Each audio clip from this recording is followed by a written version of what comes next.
আছো তোমরা সবাই? আশা করি তোমরা অনেক বেশি ভালো আছো আর আমি অনেক বেশি ভালো আছি।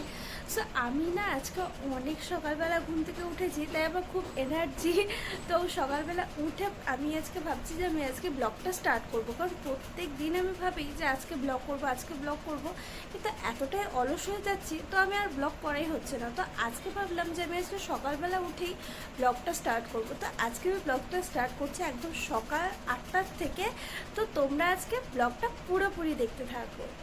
যেহেতু আজকে অনেক সকালবেলায় ঘুম থেকে উঠে পড়েছি, তাই ফটাফট আগে বিছানাটা গুছিয়ে দিচ্ছি, কারণ সকাল সকাল বিছানা না গুছালে না আমার বিছানা গোছাতে ইচ্ছাই করে না। তখন এত আলসি লাগে, মনে হয় যে না থাক বাবা আজকে গুছাবই না, আর দেখতে এত বাজে লাগে যে কি বলবো। তাই তো আজকে ফটাফট বিছানাটা গুছিয়ে নিয়েছি। দেখো ভালো লাগছে না? সব কিছু কিন্তু আমি একদম গুছিয়ে পরিষ্কার করে নিয়েছি। আর এখানে ব্রাশ টাশ করে দেখি মা এখানে আম কাটছে কার জন্য বলো তো? ভুতুর জন্য। কারণ ভুতু কিন্তু আম খেতে খুব ভালোবাসে, ওর ফলের মধ্যে একমাত্র আম আর কলাটাও খুব ভালোবাসে, কিন্তু কাঁঠালও ভালোবাসে, কিন্তু কাঁঠাল আমরা দেই না, একটুখানি খায় ও। আর বুঝতেই পারি না কি ফল দিব, কারণ ওরা নাকি আপেল খেতে খুব ভালোবাসে, কিন্তু ও আপেল একদমই খায় না, আপেল সিদ্ধ করে দিলেও একদমই খায় না। তাই আর বুঝতেই পারি না কি ফল দিব, খালি আম আর কলাই দিই, এই দুটোই খায় ও। আর এখানে আমি ওকে সকাল সকাল খাইয়ে দিচ্ছি, খাইয়ে না দিলে কিন্তু ও নিজের হাতে এক ফোঁটাও খাবে না, ও পুরা খাবারটাই নষ্ট করবে। তাই আমি একটু আম দিয়ে ভরায় রুটি খাওয়াচ্ছি। এখানেও 2টা রুটি খাচ্ছে।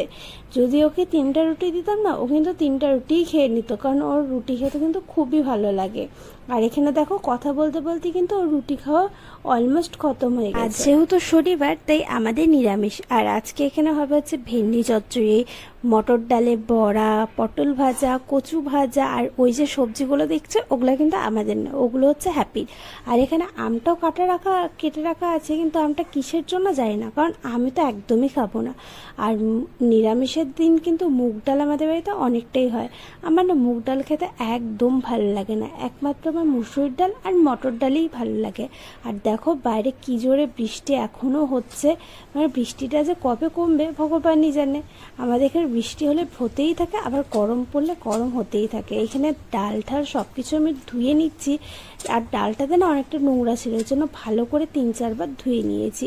তারপরে ডালটা একবার সিদ্ধ বসিয়ে দিয়েছি, আর ডালের মধ্যে কিন্তু কয়েকটা আলুও দিয়ে দিয়েছি, কারণ আমার না ডালের মধ্যে আলু সিদ্ধ খেতে খুবই ভালো লাগে। আর এখানে স্বপ্নাও চলে আসছে হ্যাপির সাথে আদর করতে। আর জানো তো স্বপ্না কি বলে ডাকে ওকে? ছুঁকুলু। শুধু স্বপ্না না, দিদিও ডাকে ভালোবেসে। আর আমি তো ওকে হ্যাপি অনেক কিছু নামেই ডাকি, আসলে ওর একটা নাম না, ওর কিন্তু অনেক নাম।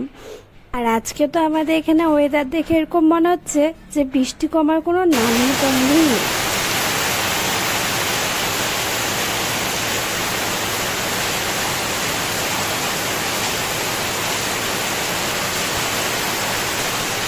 আর কয়েকদিন থেকে না আমার জাম খেতে খুবই ইচ্ছা করছিল, তাই বাবাকে অনেকদিন থেকে বলছিলাম যদি বাজারে জাম দেখতে পাও তাহলে অবশ্যই নিয়ে আসবে। আর বাবা নিয়েও আসছে, আর মা ওটা না মাখা করছিল। আর এখানে আমি ফটাফট স্নান করে দিয়ে চলে এসেছি খাওয়ার জন্য। তারপর ভাত টাত খেয়ে আমি জানো তো তাড়াতাড়ি করে আজকে ভাত খাচ্ছিলাম, কেন জানো? কারণ হচ্ছে আমি আজকে মুভি দেখবো। তো এসেই দেখি যে দিদি এখানে শুয়ে আছে, আর আমি এখানে ফোনটা সেট করে দিয়েছি আমার ট্রাইপড দিয়ে। আসলে কি মুভি দেখবো বলো তো? চার্লি অনেক দিন হয়ে গেছে, আমি কবে থেকে দেখবো ভাবছিলাম, কিন্তু দেখা আর হচ্ছিল না। যেহেতু অ্যামাজন প্রাইম আমার কাছে নেই, তো দিদির কাছে আছে, এই জন্য দিদির সাথে আমি আজকে মুভিটা দেখলাম। আর জানো তো তাও পুরাটা মুভি দেখা হয়নি, হাফটা দেখেছি আর হাফটা পরে দেখবো। তারপর সন্ধ্যাবেলা একটুখানি বৃষ্টিটা কমেছে, আমরা চলে আসছি একটু বাইরে হাঁটবো বলে। এখানে হাঁটছিলাম, হাঁটার পরে যখন বাড়িতে আসলাম, বাড়িতে আসার পর দেখি যে এত প্রসাদ, দেখো কত প্রসাদ এসেছে। আমি না ঠিক ভুলে গেছি কি পূজার প্রসাদ ছিল। এখানে পোলাও, খিচুড়ি অনেক কিছু ছিল। আমি যেহেতু খিচুড়ি খেতে একদমই ভালোবাসি না, তাই আমি পোলাওটা নিলাম।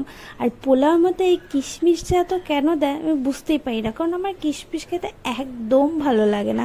কাজু বাদাম দিলে তো আমি খুব খুশি হই, কারণ কাজু বাদাম খেতে আমার খুবই ভালো লাগে। এখানে পোলাওটা নিয়ে নিচ্ছি, আর এখানে হচ্ছে ছোলা আর পনিরের তরকারি ছিল, আর ওটাও একটুখানি নিয়ে নিচ্ছি, কারণ শুধু পোলাও খেতে একদম ভালো লাগে না, তাই অল্প একটুখানি এটাও নিয়ে নিয়েছি। আর খেতে না ভালোই ছিল। আর সন্ধ্যাবেলার টিফিনটাও আমার হয়ে গেল। বেশি খাবো না, কারণ বেশি খেতে আমার ভালো লাগে না, তাই অল্প একটুই নিয়ে নিয়েছি। আর আমি এখানে প্রসাদ দিতে আসছি, তার সাথে হ্যাপিকেও নিয়ে আসছে। আর হ্যাপি তো এখানে পুরো পাগল হয়ে গেছে, কারণ হ্যাপি দিদির সাথে খেলছে। আর দিদিকে যদি ও অনেকক্ষণ পর দেখে না, ও যে কি করবে না করবে ও নিজেও মনে হয় বুঝতে পারে না। আর জ্যাম্মাতে ঘরে আসলে ও মানে পাগল হয়ে যায়, ও কত জিনিসটা নষ্ট করছে, আর কত প্যান্ট জামা যে ফুটা করছে এটা মনে হয় অগুন্তি। একটা ঘটনা ঘটেছিল, আমি না একটা টপ পরে ব্যাংকে গিয়েছি। ব্যাংকে যাওয়ার পর দেখি টপটা আমার হাতের ওইদিকে ফুটা। তারপরে ভাবলাম যে ওটা হ্যাপি ফুটা করেছে। মানে এরকম যে আমার কত জিনিসও ফুটা করেছে আর কত জিনিস নষ্ট করেছে সেটা মনে হয় বলার মতো না। পুরোপুরি 1 মাসের মতো মনে হয়ে গেছে এই দুটো পার্সেল মিন্ত্রা থেকে এসেছে। এই দুটো পার্সেল পড়েই আছে। আর এখানে দেখো হ্যাপি কিভাবে দেখছে, ভাবছে যে এটা ওর জন্য নাকি। তো আজকে ভাবলাম যে এই পার্সেলগুলো খুলে দেখবো যে কি কি এসেছে।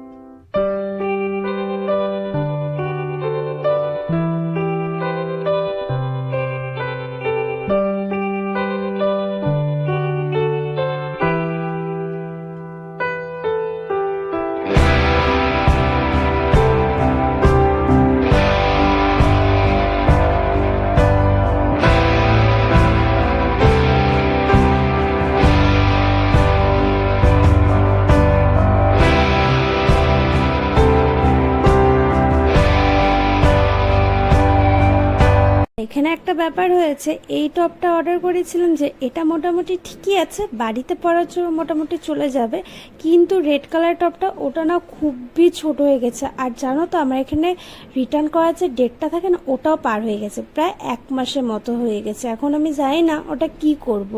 যাই হোক, আজকে ব্লগটা যদি ভালো লাগে অবশ্যই লাইক আর শেয়ার আর সাবস্ক্রাইব করে দিও। Bye bye.